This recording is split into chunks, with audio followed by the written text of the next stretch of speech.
Assalamualaikum warahmatullahi wabarakatuh. Selamat pagi. Waalaikumsalam warahmatullahi wabarakatuh. Kita lanjut di minggu kelima ini, mata kuliah sistem basis data kita akan bahas mengenai normalisasi ya. Kita sudah bahas sebelumnya di beberapa minggu yang lalu bahwa ketika kita ingin merancang sebuah database, karena tujuan kita untuk kuliah ini adalah bagaimana sih kita merancang database atau basis data, adalah ada banyak cara yang digunakan untuk merancang basis data. Bisa merancang basis data menggunakan atau menerapkan normalisasi yang hari ini akan kita pelajari, atau bisa juga dengan cara langsung kita membuat model entity relationship-nya. Atau IRD yang beberapa minggu lalu yang kita sudah pernah bahas, dan juga ada beberapa latihan soal yang harus kita kerjakan mengenai IRD atau Entity Relationship Diagram. Sebenarnya di dua rancangan ini kita bisa lakukan, tapi dengan catatan ada syarat yang harus kita penuhi ketika kita memilih apakah kita lakukan normalisasi untuk merancang database ataukah kita membuat entity relationship diagramnya. Itu semuanya tergantung dari kondisi. Nah, apabila kita mulai dari entity relationship diagram dulu deh ini. Kenapa sih kita harus rancang menggunakan IRD? Syaratnya apa kalau kita ingin rancangnya dengan IRD? Syaratnya adalah apabila studi kasus tersebut atau permasalahan dari perusahaan atau organisasi tersebut belum memiliki basis data sama sekali. Artinya kita memulai dari awal, belum ada untuk sebelumnya mungkin pembuatannya adalah emang belum ada database-nya misalnya, maka kita membuatkan entity relationship diagramnya dari awal. Dengan catatan, ketika kita ingin merancang database atau merancang database menggunakan IRD atau entity relationship diagram adalah kita rancang sesuai dengan real world-nya atau kasus yang terjadi di perusahaan ataupun organisasi tersebut. Kita harus bisa menentukan yang mana entitas, yang mana relasi, yang mana hubungan antar entitas. Itu untuk merancang IRD. Tapi bagaimana apabila kita sudah memiliki tabel, sudah punya tabel-tabel yang banyak di perusahaan tersebut, tapi ternyata belum normal. Apa yang harus kita lakukan? Maka kita rancangnya dengan cara menerapkan normalisasi. Kita terapkan normalisasi. Menerapkan normalisasi ini dengan caranya adalah memilah-milah. Nanti kita akan memilah-milah tabel-tabel mana yang akan kita pisahkan antara kebutuhan yang ada dengan yang lainnya. Jadi kalau misalnya di normalisasi, nanti kita dihadapkan dengan sebuah tabel yang belum normal, artinya tabel itu masih sangat banyak sekali redundansi atau pengulangan data, atau datanya ada yang rangkap, atau datanya ada yang sama gitu. Kemudian biasanya untuk kasus normalisasi adalah tabel tersebut hanya ada satu tabel, tapi atributnya sangat banyak atau kolomnya sangat banyak. Maka bagaimana caranya? Kita bagi-bagi, kita pilah-pilah ini tabel mana yang harus dikeluarkan, atribut mana yang harus dijadikan tabel, atribut mana yang harus dilepaskan dari tabel. Nah, seperti itu. Itu yang untuk normalisasi. Jadi untuk merancang database bisa dengan dua cara, apakah dengan normalisasi ataupun dengan entity relationship diagram. Tinggal kasusnya mau bagaimana. Nah, untuk minggu ini kita akan bahas mengenai normalisasi, karena kita sudah bahas sebelumnya mengenai entity relationship diagram di beberapa minggu yang lalu.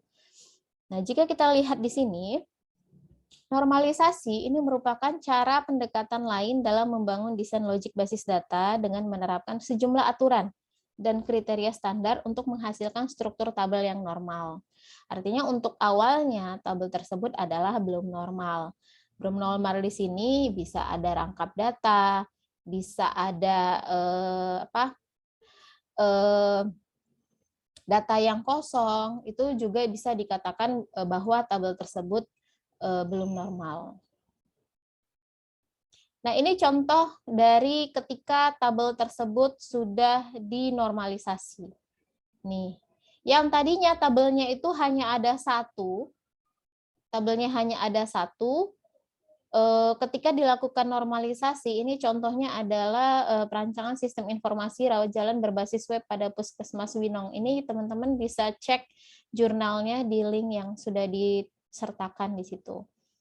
Nah, di kasus ini adalah bahwa tabel tersebut belum normal, artinya tabelnya itu masih satu tabel utuh yang masih banyak terjadi kelengkapan data, sehingga nanti dilakukan normalisasi menghasilkan beberapa tabel. Jadi kalau kita lihat di sini nanti akan menghasilkan 7 tabel.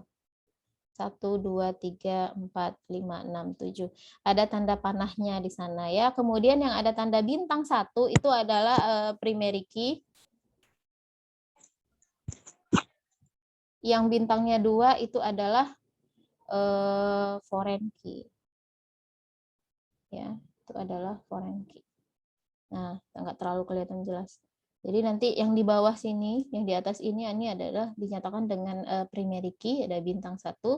Bintang 2 ini nanti adalah foreign key. Bintangnya 1 sama 2 ya. Kalau bintang 7 nanti sakit kepala jadinya. Nah, ini nanti hasil akhir ketika dilakukan normalisasi. Untuk sekarang kita nggak usah lihat itu dulu. Karena itu nanti. Minggu depan. Ya. Nah, kita coba pahami dulu apa sih yang dikatakan dengan pengertian dari normalisasi. Jadi normalisasi itu adalah proses pengelompokan elemen data menjadi tabel, ya, menjadi tabel yang menunjukkan entiti dan relasinya. Jadi dia mengelompokkan elemen data. Elemen data ini adalah bisa dikatakan sebagai atribut-atribut. Jadi kalau katanya proses pengelompokan elemen data ini adalah gimana sih kita kelompok-kelompokkan atribut-atribut yang ada di tabel atau kolom-kolom yang ada di tabel-tabel tersebut, yang ada di tabel itu, yang tabel nggak normal itu menjadi tabel-tabel yang menunjukkan entitinya mana, relasinya mana. Artinya kalau dikatakan menjadi tabel-tabel, tabelnya itu bisa lebih dari satu. Nah, di mana nanti mana entitasnya, kemudian nanti mana relasinya. Karena kita sudah bahas minggu lalu, biasanya ketika kita membuat LRS, Logical Record Structure, entity itu atau entitas itu nanti akan menjadi tabel. Relasi itu nanti akan jadi tabel atau enggak, tergantung. Lihat mapping kardinalitasnya. Apabila mapping kardinalitasnya adalah many to many, maka relasi tersebut nanti bisa menjadi tabel baru. Apabila mapping kardinalitasnya adalah one to one, maka relasinya tidak akan menjadi tabel baru, tetapi posisi foreign key-nya nanti ada di mana. Biasanya kita akan lihat nih, kalau dari gambar ini, gimana sih caranya tahu dari mana sih kalau dia terhubung gitu kan? Ini kan ada tanda panah nih. Ini ada tanda panah di sini bintang 1 masuk ke dalam tabel yang satu lagi, dia jadinya bintang 2. Artinya kita bisa lihat tabel yang ini, tabel A ini dengan tabel B ini adalah berelasi. Dilihat dari mana? Karena di sini ada foreign key milik tabel yang A. Itu aja patokannya kalau misalnya untuk melihat sebuah LRS atau melihat hasil dari normalisasi.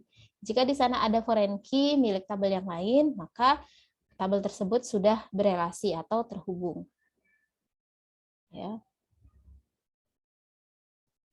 Normalisasi adalah proses pengelompokan atribut-atribut dari suatu relasi sehingga membentuk yang namanya well-structured relation.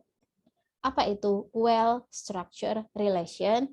Relation kalau di dalam normalisasi dikatakan sebagai tabel. Kalau di dalam normalisasi. Jadi kalau dikatakan normalisasi itu adalah proses pengelompokan atribut dari suatu relasi, nah, ini relasi ini kalau di dalam normalisasi adalah tabel. Proses pengelompokan atribut, kalau atribut tahu ya, atribut Nih, ini namanya atribut student ID, kode MTK, biaya, itu namanya atribut atau kolom. Kemudian yang isiannya ini 92, CS200, 75 sampai ke bawah ini dikatakan sebagai record atau baris. Jadi kalau dikatakan ini adalah relasi kursus, berarti ini adalah tabel kursus. Di mana nanti ada berapa atribut? Ada 3, yaitu student ID, kode MTK, dan biaya. Ada berapa record? Hitung ada berapa baris. Karena record itu sama dengan baris. Ada 6 record atau 6 baris atau 6 tuple, ya. Jadi ada 3 atribut atau sering kita dengar juga ada 3 atribut, ada 3 field, ada 3 kolom. Itu sama. Field, atribut, kolom. Kemudian ada 6 record atau 6 baris atau 6 tuple. Jangan lupa itu basicnya. Jadi ketika nanti menentukan yang dikatakan ini tadi ya, kita balik lagi ke sini ya. Normalisasi adalah proses pengelompokan atribut-atribut. Jadi kita nanti akan mengelompokkan atribut-atributnya dari suatu relasi atau dari suatu tabel sehingga membentuk well-structured relation. Artinya struktur tabelnya well atau baik. Apa sih yang dikatakan well-structured relation? Well-structured relation ini adalah sebuah relasi atau sebuah tabel, ya. Kalau kita bicara di normalisasi, relasi itu adalah tabel. Tapi kalau kita bicara di ERD atau Entity Relationship Diagram, relasi itu adalah penghubung antara entitas dengan entitas yang lain. Mudah-mudahan bisa paham. Nah, well-structured relation ini adalah sebuah relasi yang jumlah kerangkapan datanya sedikit, atau sering dikatakan minimum amount of redundancy. Jumlah kerangkapan datanya adalah yang sedikit, serta memberikan kemungkinan bagi user untuk melakukan insert, delete, dan modify. Modify ini bisa update ya, terhadap baris-baris data pada relasi tersebut yang tidak berakibat terjadinya error atau inkonsistensi data yang disebabkan oleh operasi tersebut. Operasinya yang mana aja? Yang ini tadi. Operasi insert, operasi delete, dan modify atau update. Jadi well-structured relation ini adalah sebuah relasi atau sebuah tabel yang jumlah rangkap datanya itu sedikit atau minimum. Dan diusahakan jangan sampai ada rangkap data.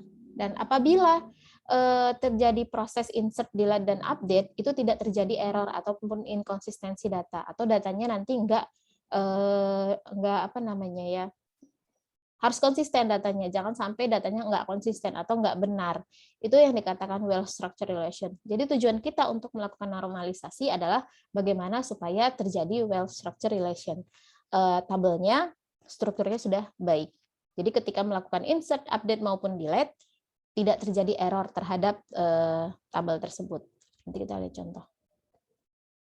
Ini ada keuntungan normalisasi. Yang pertama adalah meminimalkan ukuran penyimpanan.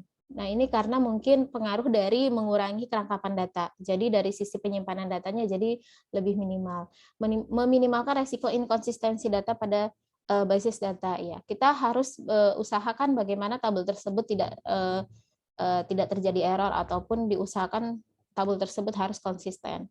Meminimalkan kemungkinan anomali pembaruan. Anomali itu adalah seperti penyimpangan gitu ketika melakukan proses insert, update maupun delete tadi ya. Kemudian memaksimalkan stabilitas struktur data. Jadi struktur datanya itu diusahakan supaya lebih baik. Nah, sekarang kita lihat anomali ya. Tadi anomali itu adalah penyimpangan. Anomali itu adalah penyimpangan atau error atau inkonsistensi data yang terjadi pada saat kita melakukan proses insert, delete, maupun update. Jadi kalau kita melakukan proses ketika melakukan sebuah normalisasi, kita nanti akan dihadapkan dengan sebuah tabel dengan isian data yang banyak. Ya, enggak hanya tabel aja isinya kosong, enggak, tapi tabel-tabelnya itu sudah ada isinya gitu. Tapi dikatakan belum normal adalah tabel tersebut mungkin masih banyak yang rangkap, mungkin masih banyak yang error atau inkonsistensi ketika melakukan proses insert. Insert itu adalah proses memasukkan data ke dalam tabel. Proses memasukkan isi data ke dalam tabel. Delete itu adalah menghapus baris data. Baris datanya yang akan dihapus. Update itu adalah merubah. Yang dirubah adalah isi datanya. Misalnya mau merubah isi data alamat rumah. Nah, yang dirubah isi datanya, maka menggunakan update. Nah, ketika terjadi penyimpangan, itu bisa dikatakan sebagai anomali. Nah, anomali di sini bisa terjadi, ada 3 jenis anomali yang mungkin terjadi di dalam normalisasi. Ada yang namanya insertion anomali, artinya penyimpangan ketika insert anomali adalah error atau penyimpangan ketika proses insert atau proses memasukkan atau menambah baris data ke dalam sebuah relasi atau ke dalam sebuah tabel. Itu berarti insertion. Kalau deletion anomali bagaimana? Deletion anomali adalah error atau inkonsistensi akibat dari proses delete. Delete dari baris pada sebuah relasi. Kemudian ada satu lagi yang namanya update anomali, yaitu error atau terjadi penyimpangan akibat proses update, ya, update sebuah record atau baris dari sebuah relasi. Kita coba ambil contoh. Nah, ini contohnya, misalnya coba di sini. Ini ada, misalnya kita punya tabel. Tabel ini kita anggap adalah belum normal. Kita ingin membuktikan yang dikatakan anomali itu yang seperti apa. Tabel di sini adalah nih, tabel kursus. Tabel kursus di mana nanti memiliki 3 atribut atau 3 kolom, yaitu student ID, kode MTK, dan biaya. Dan juga memiliki 6 baris atau 6 record, ya. Nah, relasi ini adalah sebuah relasi yang bisa dikatakan belum normal. Kenapa sih dia dikatakan belum normal? Karena masih terjadi anomali, ya, masih terjadi anomali di sana. Contohnya bagaimana? Nah, apabila kita memiliki tabel relasi kursus yang sebelah kanan ini, kita misalnya ingin lihat dulu error karena insertion. Contohnya misalnya gini, ini. Ada mata kuliah baru, CS 600. Saya ingin mau nanya ini ke teman-teman, ya. Jika bisa menjawabnya, nanti saya kasih tambahan nilai. Nah, tabelnya seperti ini, ya. Tabelnya adalah tabel kursus yang kanan. Nah, kasusnya begini. Dikatakan insert anomali adalah misalnya, kan tadi insert anomali itu adalah error ketika kita melakukan proses insert ke dalam sebuah tabel. Ada mata kuliah baru, yaitu kita anggap saja katanya adalah CS 600 yang akan diajarkan. Mata kuliah tersebut tidak bisa diinsert ke dalam relasi ini atau ke dalam tabel ini. Kenapa tidak bisa diinsert? Ada yang tahu kenapa? Misalnya tabelnya ini. Saya mau masukkan kode mata kuliah baru, yaitu CS 600. Bisa nggak dimasukkan?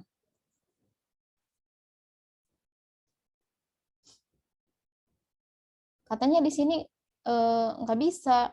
Nah, sekarang kita lihat dulu di sini.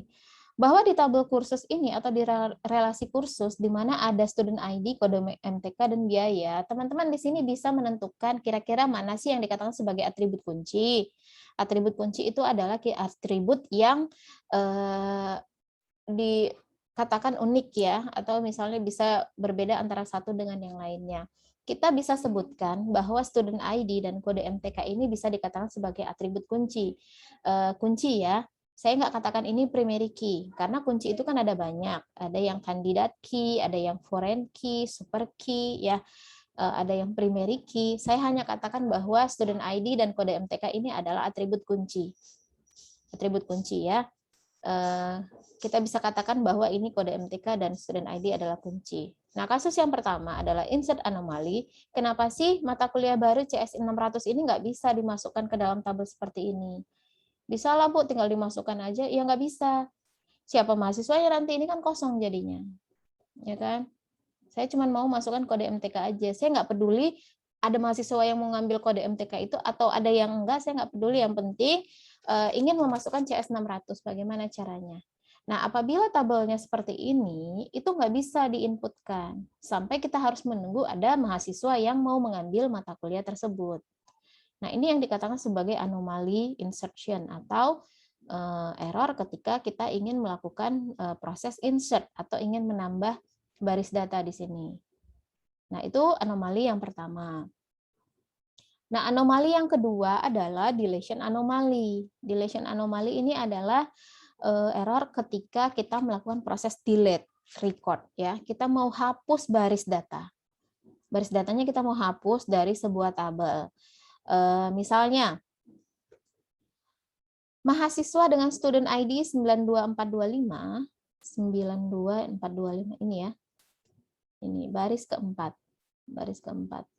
Mahasiswa dengan student ID 92425 memutuskan untuk batal ikut kuliah CS 400 karena dia merupakan satu-satunya. Nah, ini kenapa? Ini jangan dilihat dulu nih. Saya mau hapus baris di baris keempat ini, mahasiswa 92425. Saya mau hapus, dia nggak jadi batal, artinya dia batal nggak mau ikut mata kuliah ini CS 400. Kenapa dikatakan dia deletion anomaly atau error ketika proses hapus? Apabila tabelnya seperti ini, itu terjadi anomali atau terjadi error. Kenapa? Karena coba kita lihat. Student ID yang 92425, ini kan kode MTK-nya kan dia kan batal ambil CS 400. Nah, kalau kita lihat apabila ini kita hapus, misalnya tabelnya seperti ini kan kita hapus ada query hapus ya, delete apa gitu ya, kan ada perintahnya, maka terhapus nih satu baris ini, terhapus. Efeknya apa? Ini mengakibatkan informasi si CS 400 ikut terhapus. Padahal yang ingin dihapus adalah student ID itu yang batal mengikuti mata kuliah CS 400. Nah, jika tabelnya seperti ini bisa mengakibatkan tabelnya menjadi error atau inkonsistensi. Mengakibatkan CS 400 yang biayanya 150 ikut terhapus, padahal niatnya nggak mau seperti itu. Nah, itu yang dikatakan sebagai deletion anomaly ya, error ketika melakukan proses delete. Nah, ini. Kenapa dia nggak bisa, kenapa terjadi error ketika delete? Karena dia merupakan peserta mata kuliah itu satu-satunya. Maka apabila record atau tabel tersebut di-delete atau dihapus, akan berakibat hilangnya informasi mata kuliah CS 400 ini dengan biayanya 150 akan hilang. Padahal tujuannya di awal adalah kita mau membatalkan student ID-nya aja. Tapi karena tabelnya seperti ini, terjadi error terhadap tabelnya, maka terjadi anomali di sini. Nah, anomali yang ketiga adalah update. Nah, ini. Bila biaya kuliah untuk mata kuliah CS 200, update itu kan berarti kita mau merubah isi data ya. Apabila biaya kuliah CS 200 nih, CS 200 ingin dirubah, dinaikkan dari 75 menjadi 100. Apa yang terjadi apabila tabel kita seperti ini tabelnya? Yang terjadi adalah berapa kali kita harus rubah? Yang mata kuliahnya CS 200 yang biayanya 75 jadi 100.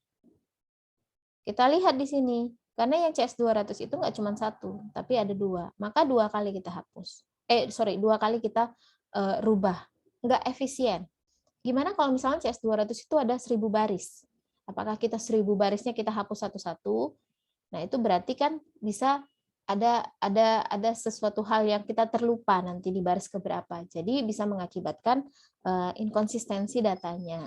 Nah, seperti itu apabila melakukan update sebuah tabel yang belum normal, maka bisa terjadi update anomali.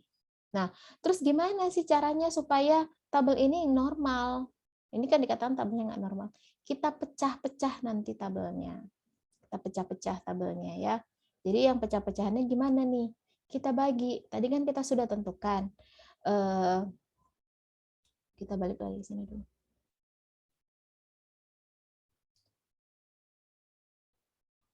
Nggak usah, nanti aja. Nah, ini. Sebelum ke sini ya. Ini ada problem pada saat relasi yang sudah dinormalisasi, ada performance problemnya, masalah performa dari database-nya, karena kan tadi tabel tersebut kan sudah dipilah-pilah ya, maka ada beberapa problem permasalahan ketika sudah dinormalisasi. Kemudian masalah referential integrity, karena dari beberapa timbul masalah dari beberapa data-data yang sudah dipecah tadi. Nah, itu permasalahannya. Nah, sekarang kita mau lanjut ke sini. Yang ini. Konsep yang harus kita ketahui ketika kita ingin melakukan normalisasi. Yang pertama adalah kita paham dulu masalah atribut kunci. Tadi kan saya udah katakan bahwa atribut kunci itu bukan hanya primary key, tapi atribut kunci itu ada super key, ada kandidat key, primary key, alternate key, dan foreign key ya. Kemudian nanti kita juga bahas ketergantungan fungsi. Nah, sekarang kita balik lagi ke sini. Jadi gimana, Bu, supaya tabel ini nanti normal tabelnya? Caranya gimana? Kita pecah, kita keluarkan. Yang tadinya jadi satu tabel menjadi dua tabel. Caranya gimana? Kita lihat. Ini ada 3 atribut. Student ID, kode MTK, dan biaya. Tadi di awal kita sudah bisa tentukan bahwa student ID dan kode MTK ini adalah sebagai kunci. Adalah dia sebagai sebagai kuncinya ya. Saya nggak katakan sebagai primary key, tapi dia sebagai kunci. Nah, biaya ini adalah bukan kunci. Maka kita bisa lihat yang ini nanti kita bahas di sini ketergantungan fungsi. Yang bukan kunci bergantung dengan kunci yang mana. Nih. Biaya ini kan bukan kunci. Jadi dia bergantung terhadap atribut kunci yang mana, apakah student ID ataukah kode MTK. Ternyata biaya ini bergantung terhadap kode MTK. Bukan student ID, karena yang tahu biaya mata kuliah ya karena kodenya adalah mata kuliah. Jadi CS200 itu ada, maka bisa biayanya muncul. Itu yang namanya ketergantungan fungsi. Apabila kode MTK ini nggak ada, maka ini biaya juga nggak akan bisa muncul. Maka kita pecah. Kode MK-nya dengan biaya dikeluarkan, dijadikan satu tabel dengan atributnya ada 2, kode MK, MTK, dan biaya. Dan satu lagi tabelnya kita pecahkan menjadi student ID dan kode MTK. Jadi nanti ada 2, student ID, kode MTK satu tabel, kode MTK dan biaya menjadi satu tabel. Yang mana sebagai penghubungnya ini adalah kode MTK-nya. Dia menghubungkan ke student ID dan dia juga menghubungkan nanti ke biaya. Jadi apabila sudah dipecah menjadi 2 tabel, tabel tersebut sudah tidak terjadi anomali, bisa dikatakan bahwa tabel itu adalah sudah normal. Nanti teman-teman bisa buktikan untuk dicoba lagi yang tadi. Kalau mau masukin CS600 gimana? Ya udah gampang, tinggal masukin di tabel yang kedua. Atau kalau misalnya mau menghapus baris student ID yang mana? Ngaruh nggak ke tabel yang satu lagi? Nggak ngaruh. Atau kalau misalnya kita mau rubah biaya, bisa nggak? Nah, kalau tidak terjadi anomali atau tidak terjadi error, maka sudah dikatakan bahwa tabel tersebut sudah normal. Nah, itu ya. Coba kita balik lagi ke sini. Nah, konsep yang harus kita ketahui ketika kita ingin melakukan normalisasi. Yang pertama adalah kita paham dulu yang mana yang bisa kita jadikan sebagai atribut kunci atau field kunci ya. Yang kedua adalah kebergantungan fungsi. Kebergantungan fungsi atau functional dependency. Nanti kita lihat yang mana yang dikatakan ketergantungan fungsi. Nah, nih. Kita sudah bahas di pertemuan kedua mengenai kunci. Atribut kunci di dalam database ada super key, candidate key, primary key, alternate key, dan foreign key. Kalau super key ini adalah kunci yang semua atribut bisa kita katakan sebagai super key. Bisa kita katakan dia sebagai super key dengan catatan bahwa jangan sampai isinya ada yang nol atau ada yang kosong. Kemudian kandidat key yang mana? Kandidat key kita bisa katakan bahwa dalam satu tabel tersebut, ini contohnya ya.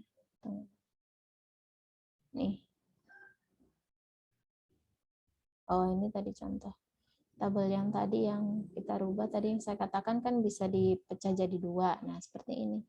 Berdasarkan teori normalisasi, relation course-nya dipecah menjadi dua relasi terpisah. Student ID dengan kode MTK dengan biaya.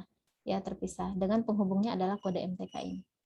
Ya. Jadi ketika kita ingin melakukan proses insert, update, dan delete tadi, dengan kasus yang tadi yang sebelumnya yang anomali, kita bisa pastikan bahwa tidak terjadi error lagi gitu. Misalnya kita mau nambah CS 600 tadi, di mana kita tambahin di tabel yang ini.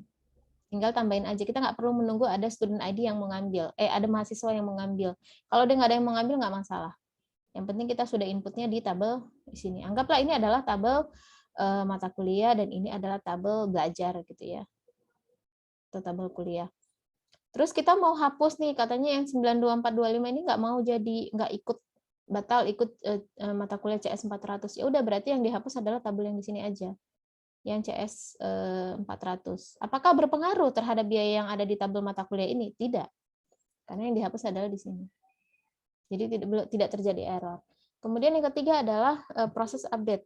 Saya ingin update CS 200 tadi yang 75 menjadi 100. Berapa kali saya update? Saya update-nya di tabel mata kuliah sini, maka hanya cukup sekali aja yang harus diupdate. Nah, ketika ini sudah diupdate, maka dia langsung tergenerate dengan student ID yang mengambil CS 200 tadi. Dia jadi otomatis akan berubah. Nah, itu ya. Nah, ini kunci. Nah, misalnya di sini ada tabel sales. Tabel sales ini adalah super key-nya yang mana? Semua ini bisa dikatakan sebagai super key, ya. Kemudian kandidat key-nya yang mana? Kandidat key ini adalah ini. Ini kan ada sales dan ada pesanan. Kalau ada tanda crash di sini, ini berarti dikatakan sebagai primary key atau kunci utama ya. Nih. Kalau di pesanan berarti primary key-nya adalah P. Nah, kemudian di sini ada kode. Dan di sini ada kode. Ini berarti dikatakan sebagai kode ini adalah foreign key ya. Dikatakan sebagai foreign key. Nah, ini bisa kita lihat di sini bahwa nih, super key-nya untuk di tabel sales ini adalah S-trace, S-name, dan kode. Kemudian kandidat key-nya yang mana? Kandidat key-nya adalah S dan S-name, di luar dari foreign key ya. Nah, kemudian kan di sini ada primary key-nya adalah yang ini, yang ada tanda crash. Kemudian alternate key-nya adalah di luar dari primary key. Kemudian foreign key-nya yang mana? Yang ini, kode. Kode ini adalah dikatakan sebagai foreign key karena dia ada di sales dan ada di pesanan. Nah, ketika kita merancang sebuah ingin membuat sebuah normalisasi, kita pahami dulu dua. Yang pertama adalah kita paham dulu yang mana kita bisa jadikan sebagai atribut kunci. Atribut kunci ya, bukan primary key. Nah, yang kedua adalah kita harus pahami kebergantungan fungsi. Kebergantungan fungsi yang mana? Kalau kita udah pahami atribut kunci, ketergantungan fungsinya nanti biasanya lebih paham. Ketergantungan fungsi itu adalah keterkaitan dua atribut pada sebuah relasi. Biasanya dituliskannya seperti ini. Cara bacanya adalah atribut A menentukan nilai dari atribut B. Jadi yang di sebelah kiri panah, yang A ya, itu adalah biasanya dikatakan sebagai atribut kunci. Yang di sebelah kanan panah, yaitu yang B, misalnya B, C, D, E, itu adalah atribut bukan kunci. Ya, atribut yang bukan kunci. Dia harus bergantung terhadap si A. Jadi cara bacanya adalah, bisa cara baca gini. Atribut A menentukan nilai dari atribut B. Atau dibalik. Atribut B bergantung penuh terhadap atribut B bergantung terhadap atribut A. Artinya kalau si atribut A nggak ada, maka si B juga nggak ada. Nah, contohnya yang mana nih? Kita lihat di sini. ada sebuah tabel di mana atributnya ada kode barang, nama barang, dan stok. Nah, kita bisa cari tahu bahwa dari 3 atribut ini, yang dikatakan sebagai atribut kunci adalah kode barang. Ya, yang bukan atribut kunci ini adalah nama barang dan stok. Jadi kode barang ini bisa dikatakan sebagai determinan. Ya, kemudian dependent ini kan bergantung nih, 2 ini. Artinya gimana? Kalau kode barang nggak ada, kita nggak bisa tahu nama barangnya adalah buku tulis Sidu, buku tulis Kiki, buku tulis Global, stoknya 30, stoknya 80. Kalau ini nggak ada, ya, maka nama barang dan stok ini bergantung terhadap kode barang. Artinya, kode barang secara fungsional menentukan nama barangnya apa, stoknya apa.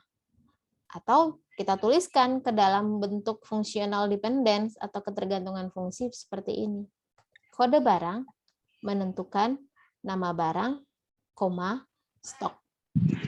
Atau dibalik ya. Nama barang atau stok. Siapa ini? Ini gimana caranya? Ini. Atau nama barang dan stok ini bergantung terhadap kode barang. Ya. Kemudian selanjutnya kita lihat. Ada sebuah tabel di mana nanti di tabel tersebut ada 5 atribut, yaitu atribut nomor KTP, nama, tempat tanggal lahir, jekel, jenis kelamin, dan alamat. Nah, bagaimana kita lihat bahwa kita bisa tentukan bahwa nomor KTP ini kita bisa jadikan sebagai atribut kunci. Kemudian kayak nama, tempat tanggal lahir, jenis kelamin, alamat ini dikatakan sebagai atribut yang bukan kunci. Nah, apabila nomor KTP nggak ada, maka nggak tahu namanya siapa, tempat tanggal lahirnya siapa, ya kan? Maka itu bisa dikatakan bahwa nomor KTP ini adalah sebagai determinan atau sebagai atribut yang menentukan atribut yang lain. Maka penulisannya seperti ini. Notasi fungsional dependence-nya atau ini ya. Notasi FD atau notasi fungsional dependensi atau notasi ketergantungan fungsi untuk kasus ini adalah ini. Nomor KTP menentukan nilai nama, tempat tanggal lahir, jenis kelamin, dan alamat. Seperti ini penulisan ketergantungan fungsinya. Artinya gimana? Artinya atribut nama, tempat tanggal lahir, jenis kelamin, dan alamat ini bergantung pada atribut ini, nomor KTP. Kayak misalnya mahasiswa, ada NIM dan nama mahasiswa. Kalau NIM-nya nggak ada, kita kan nggak tahu nama mahasiswanya siapa. Maka nama itu bergantung terhadap NIM. Jadi bisa dikatakan nama bergantung fungsi terhadap NIM. Nama mata kuliah bergantung fungsi terhadap kode mata kuliah, seperti itu. Nah, jenis-jenis dari ketergantungan fungsi ini adalah ada macam-macam. Ada yang fully functional dependence, berarti dia bergantung penuh, ya, terhadap semua kunci. Artinya gitu, fully functional dependence. Ada yang namanya mana tadi? Ketergantungan parsial, ketergantungan transitif, dan determinan, ya seperti itu ya. Jadi coba kita lihat kalau misalnya ini ada sebuah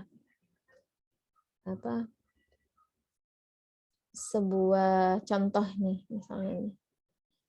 Contoh relasi pengiriman. Misalnya ada sebuah tabel, nama tabelnya pengiriman. Atributnya ada 4, kode kirim, alamat, kota, dan kode pos. Nih ya. Jadi tabel pengiriman atributnya ada 4, kode kirim, alamat, kota, dan kode pos. Ya. Nah, pada relasi ini terdapat 2 kondisi. Kode kirim dan kota ini menentukan kode pos. Kemudian kode kirim juga menentukan kode pos. Jadi penjelasannya adalah kode pos bergantung pada kondisi 1 dan kondisi 2. Ya. Artinya gimana? Maka kode pos ini fungsional bergantung sepenuhnya terhadap kode kirim. Ya, itu ya. Nanti saya kasih contoh yang ini. Ada yang namanya ketergantungan parsial, yaitu dia bergantung terhadap sebagian kunci. Ada yang namanya ketergantungan transitif, yaitu dia menjadi atribut biasa pada suatu relasi, tetapi bisa menjadi kunci pada relasi lain. Ada yang namanya determinan. Determinan yang tadi ya, suatu atribut atau field atau gabungan atribut di mana beberapa atribut lain bergantung penuh terhadap atribut tersebut yang ini tadi. Ini adalah contoh dari determinan. Nah, ini nomor KTP. Ini contoh dari determinan. Kita kasih contoh dulu kalau yang fully fungsional kayak gimana. Terus yang parsial bagaimana. Yang yang transitif bagaimana. Ingat tadi ya, ini ketergantungan ini. Ketergantungan fungsi ini apabila posisinya adalah nih, ini. Ini panah, ya. Sebelah kiri dari panah itu biasanya adalah atribut kunci, ya. Sebelah kanan dari panah ini adalah dikatakan sebagai atribut bukan kunci. Tapi bisa nggak, Bu? Atribut bukan kunci ini nanti pindah menjadi atribut kunci? Bisa. Itu yang dikatakan ketergantungan transitif. Tadinya dia adalah bukan kunci, tapi di kondisi yang lain atau di relasi yang lain dia menjadi kunci. Ini ya. Ini contoh, coba kita lihat di sini. Nah, ini. Misalnya ada kita ambil contoh ada sebuah tabel ya, di mana nanti memiliki 5 atribut. Atribut NIM, atribut nama mahasiswa, kode MK, nama MK, dan nilai.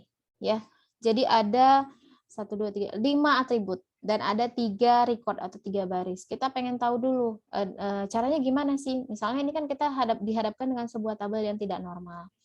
Ini tabel yang tidak normal ini gimana caranya ketika kita ingin melakukan normalisasi? Tadi kuncinya ada 2, teman-teman harus paham dulu yang mana yang kita bisa jadikan sebagai atribut kunci. Yang kedua adalah kita harus tahu dulu ketergantungan fungsinya yang mana. Nah, kalau kita lihat dari tabel ini, ya, tabel ini, yang mana yang bisa kita jadikan atribut kunci dari 5 atribut ini? NIM ini kita bisa jadikan sebagai atribut kunci. Saya kasih crash. Kemudian enggak usah deh. Nanti dianggapnya primary key lagi. NIM itu bisa dijadikan sebagai atribut kunci. Kemudian kode MK juga bisa kita jadikan sebagai atribut kunci. Itu kita sudah bisa tentukan di sana. Nah, kayak nama mahasiswa, nama mata kuliah, dan nilai. Yang dikatakan atribut kunci gimana? Kalau dia nggak ada, maka nilai yang lain itu nggak ada. Kalau NIM nggak ada, hilang, NIM-nya nggak ada, maka kita nggak bisa menentukan nama mahasiswanya siapa. Kalau kode MK-nya nggak ada, maka kita nggak bisa menentukan nama mata kuliahnya itu mata kuliah apa gitu. Misalnya 360 nggak ada. Nama mata kuliahnya nggak tahu apa, maka itu kita bisa jadikan sebagai acuan bahwa dia adalah atribut kunci. Nah, jadi kayak NIM dan kode MK ini kita bisa katakan sebagai atribut kunci. Di luar dari itu kita katakan sebagai atribut yang bukan kunci, ya. Kayak nama mahasiswa, nama mata kuliah, dan nilai. Nah, sekarang kita lihat dari nama mahasiswa. Caranya gini, ketergantungan fungsi ya. Nama mahasiswa ini kan bukan kunci. Coba. Atribut kunci kita tuliskan bahwa dia bisa NIM, bisa juga kode MK ya. Kemudian atribut bukan kunci, bukan kunci, kita bisa jadikan selain dari itu. Nama MHS, nama MK, dan nilai. Nah, selanjutnya bagaimana? Untuk menentukan bahwa dia itu ketergantungan fungsi gimana? Kita lihat yang bukan kunci. Nama mahasiswa. Bergantung terhadap kunci yang mana? Yang NIM atau kode MK? Nama mahasiswa bergantung terhadap atribut kunci yang mana? NIM atau kode MK? Yang pasti adalah NIM, ya kan? Nggak NIM. nyambung. NIM, benar. Nggak nyambung kalau kode MK. Maka kita tuliskan gini. Nih, NIM menentukan nama mahasiswa. Artinya kalau NIM-nya nggak ada, nama mahasiswanya nggak ada. Atau kita balik cara bacanya. Nama mahasiswa bergantung fungsi terhadap NIM. Kemudian kalau nama MK ini bergantung terhadap mana? Atribut kunci yang NIM atau yang kode MK? Yang mana? Bergantung terhadap yang kode MK. Kalau kode MK nggak ada, maka kita nggak tahu nama mata kuliahnya apa. Maka kita tuliskan seperti ini. Kode MK menentukan nama MK atau nama mata kuliah. Maka bisa kita jadikan bahwa nama mata kuliah bergantung fungsi terhadap kode mata kuliah. Ya. Nah, sekarang nilai. Nah, nilai ini bergantung terhadap mana? Terhadap atribut kunci NIM atau terhadap atribut kunci kode MK atau terhadap dua-duanya? Ada yang bisa menjawab? Dua-duanya. Kenapa dua-duanya? Kenapa dua-duanya? Karena nilai kan per orang, dan itu juga tergantung kalau misalnya kita punya nilai di mata kuliah apa gitu yang jelas. Soalnya kan tiap orang juga, kalau tiap mata kuliah beda juga beda-beda nilainya. Iya. Ini siapa ini yang ngomong? Siva ya? Yang jawab ini siapa? Siva ya? Siapa sih? Iya, Bu. Iya. Siva Gini. Eka. Siva Eka, nanti saya kasih tambahan nilai. Siva, ya benar ya. Artinya gini, nilai bergantung terhadap, nggak hanya terhadap NIM saja atau terhadap kode MK saja, tapi terhadap dua-duanya. Kenapa? Saya dapat nilai A, mata kuliahnya misalnya SPD. Tapi kalau misalnya tidak misalnya gini ya, saya tuliskan di sini. NIM, nilai gitu ya, atau kode MK nilai. Misalnya gini, Siva dapat A nilainya. Mata kuliah apa? Kan gitu ya, kalau misalnya modelnya kayak gini. Nggak tahu mata kuliah apa. Atau kita balik gini, sistem basis data dapat A. Siapa mahasiswanya? Kita nggak tahu kan?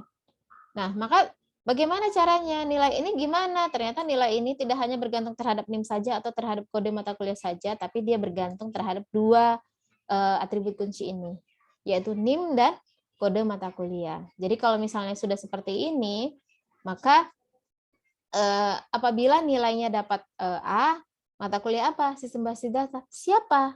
Dari NIM kan? Siva gitu misalnya, yang namanya Siva gitu kan. Maka nilai ini bergantung penuh terhadap kode MK dan NIM.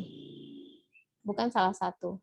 Nah, itu yang dikatakan sebagai fully functional dependence atau bergantung penuh terhadap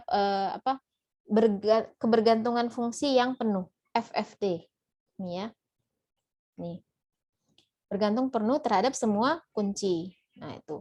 Nah, kalau ini yang bagaimana? Ini yang dikatakan sebagai parsial, kebergantungan parsial.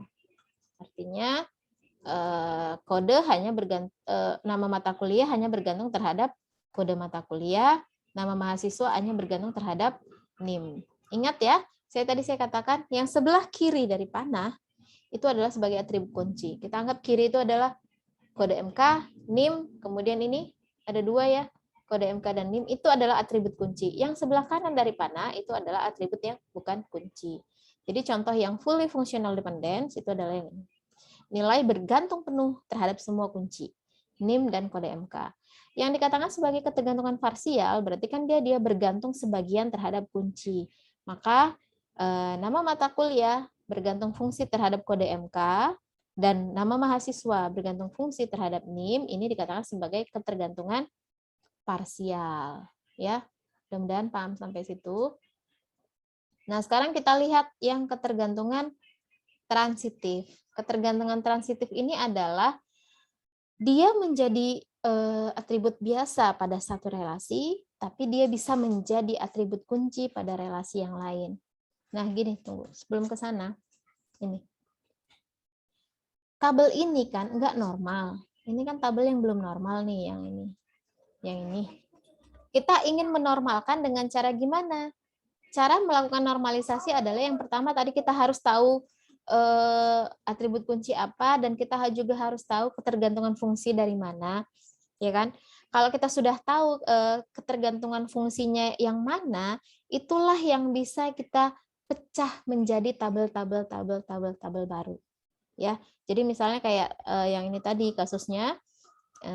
Kemudian kita tentukan atribut kunci yang mana aja, atribut bukan kunci yang mana aja. Kemudian kita pecahkan. Misalnya kayak nilai, ini bergantung terhadap NIM kode MK. Kode MK menentukan nama MK yang ini. Maka kita bisa rumuskan atau kita bisa ambil kesimpulan bahwa tabel yang nggak normal ini, yang satu tabel ini, kita bisa normalkan menjadi 3 tabel. Jadi nanti ini jadi satu tabel.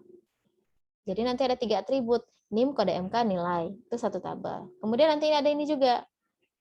Satu tabel lagi, kode MK dan nama MK. Itu nanti jadi satu relasi namanya kalau di dalam normalisasi atau satu tabel.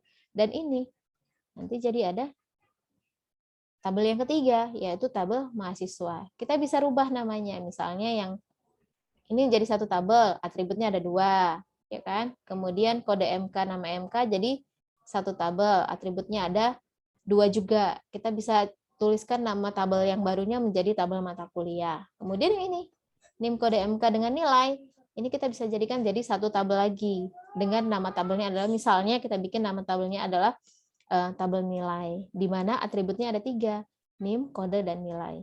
Jadi, kesimpulannya, tabel yang nggak normal ini, kita bisa normalkan menjadi 3 tabel baru.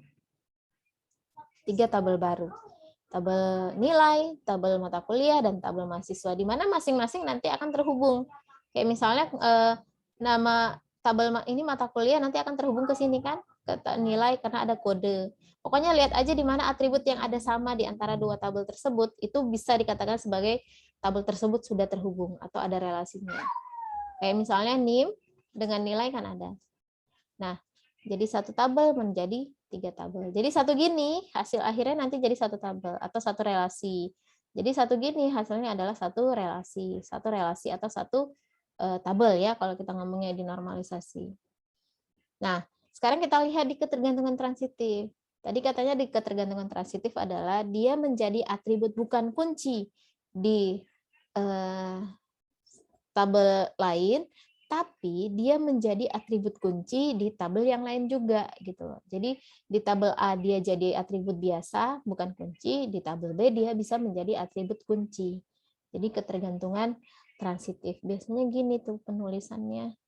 Kalau ketergantungan transitif itu, misalnya A menentukan misalnya B, C, D. Ini kan. Nah, A ini kan sebelah kiri dari panah kita katakan sebagai atribut kunci. Sebelah kanan dari panah kita katakan atribut yang bukan kunci. Maka A itu adalah atribut kunci, B, C, D adalah bukan kunci. Ini kan di satu relasi. Yang dikatakan transitif, nah dilihat di bukan atribut kunci ini, ternyata mereka masih ada saling terhubung. Yang mana? Misalnya, yang C menentukan D. Kalau C nggak ada, D nggak ada. Maka kita lepaskan. Kita keluarkan. C menentukan atau C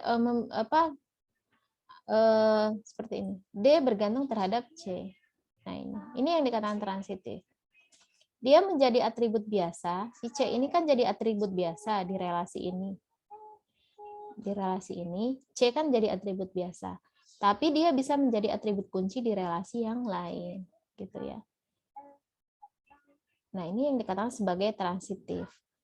Jadi nanti kita akan belajar normalisasi itu kan jenis-jenisnya ada banyak. kenapa kita belajar ketergantungan fungsi itu nanti untuk kita bisa membuat normalisasi di pertemuan ke-6 nanti. Kita akan lihat karena di sana ada syarat-syarat yang harus dipenuhi, yaitu dia harus ketergantungan transitif, dia harus ada punya ketergantungan parsial. Nah, makanya kita pelajari di sini ketergantungan transitif yang seperti apa. Nah, jadi kalau misalnya ketergantungan transitif di relasi yang A, relasi yang pertama dia menjadi atribut bukan kunci. Nah, ternyata di atribut bukan kunci ini dicek lagi. Dia bergantung nggak satu sama lain antara atribut bukan kunci? Oh iya, maka kita harus keluarkan, kita harus lepaskan. Jadi yang tadinya C menentukan D, kita lepaskan jadi seperti ini. Ya. Nah, contohnya yang mana nih? Misalnya ini ada sebuah tabel. Tabel NIP, nama, jabatan, gaji, kode cabang, alamat cabang. Ya, ini alamat cabang. Bukan almarhum cabang ya, alamat. Nah, di sini kita bisa tentukan bahwa NIP ini merupakan determinan. Artinya dia menentukan semua atribut yang bukan kunci. Ya, nggak ada NIP, maka semua ini akan nggak ada. Jadi NIP menentukan nama, jabatan, gaji, kode cabang, dan alamat cabang. Nah, sekarang kita lihat. Saya tuliskan lagi. Sini ya. Misalnya NIM.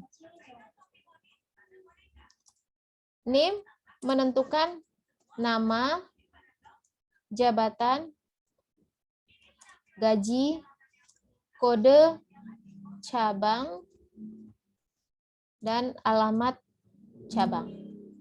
Seperti ini. Yang pertama. Yang pertama bahwa NIM ini menentukan nama, jabatan, gaji. Ini namanya adalah ketergantungan fungsinya. Nah, sekarang kita lihat. Tadi saya katakan sebelah kiri panah itu adalah atribut kunci. Sebelah kanan panah ini adalah atribut bukan kunci. Nah, di transitif, di ketergantungan transitif, yang bukan kunci ini nanti dicek lagi. Apakah mereka saling bergantung atau tidak? Nah, sekarang kita lihat di sini ada kode cabang dan alamat cabang. Kalau kita nggak tahu kode cabangnya apa, kita nggak akan tahu alamatnya apa. Artinya alamat cabang ini bergantung terhadap kode cabang. Maka dia harus dilepaskan atau dikeluarkan. Jadi yang tadinya dia bukan kunci, si kode cabang, dia menjadi kunci di relasi yang lain. Kode cabang menentukan alamat cabang. Nah, seperti ini. Maka nanti hasil tabelnya adalah dua ini. Nih.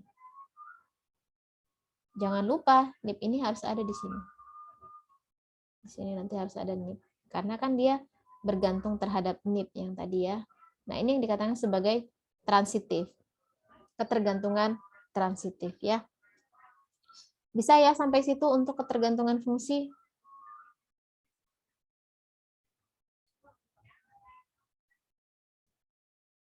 Oke, kalau tidak ada pertanyaan nggak untuk ketergantungan fungsi? Nah, kalau determinan tadi udah ada contohnya. Determinan itu yang ini ya, determinan. Jadi dia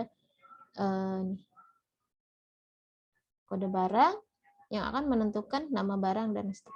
Nama barang dan stok ini dikatakan sebagai dependent atau bergantung ya, tergantung terhadap determinannya. Nah, ini jenis-jenis dari ketergantungan fungsi. Jadi jenis-jenis ini nanti yang akan kita gunakan di syarat-syarat bentuk-bentuk dari normalisasi. Apakah dia nanti kita, kalau misalnya masih ada ketergantungan transitif, kita harus lepaskan, atau kita harus bagi lagi gitu. Kita harus pilah lagi tabelnya. Kalau ada ketergantungan parsial, bagaimana? Nah, itu. Kenapa kita harus pahami dulu masalah ketergantungan fungsi. Supaya nanti kita bisa membentuk ini, bentuk normal. Bentuk-bentuk normal di dalam normalisasi, ya, aturan-aturan normalisasi itu kan dikatakan istilahnya bentuk normal. Jadi bentuk normalnya di dalam sebuah normalisasi itu ada level-levelnya. Level-level yang biasa digunakan adalah ini. 1NF, 2NF, 3NF, BCNF, 4NF, 5NF. Artinya 1NF berarti satu normal form gitu ya, atau bentuk normal yang pertama. 2NF berarti bentuk normal yang kedua. 3NF berarti bentuk normal yang ketiga. Sampai dengan bentuk normal yang kelima. Apakah harus sampai 5NF? Tergantung dari kasus.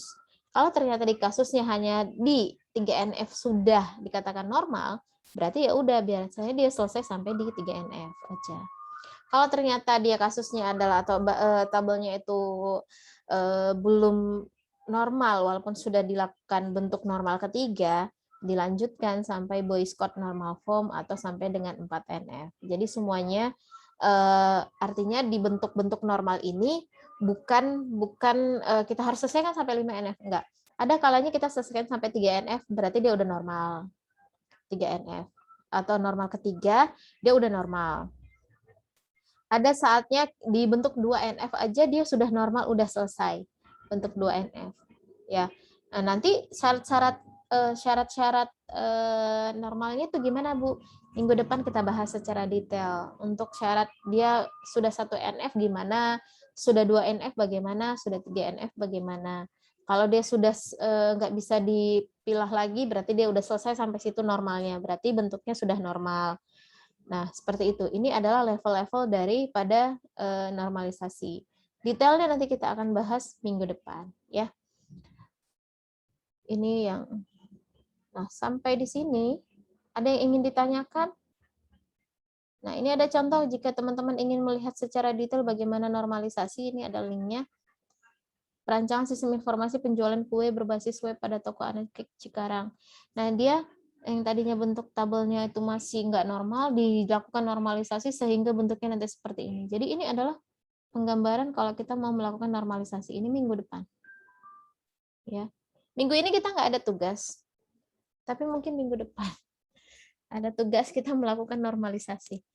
Ya, nah ini juga nih contohnya. Nah ini nih normalisasi yang dikatakan normalisasi.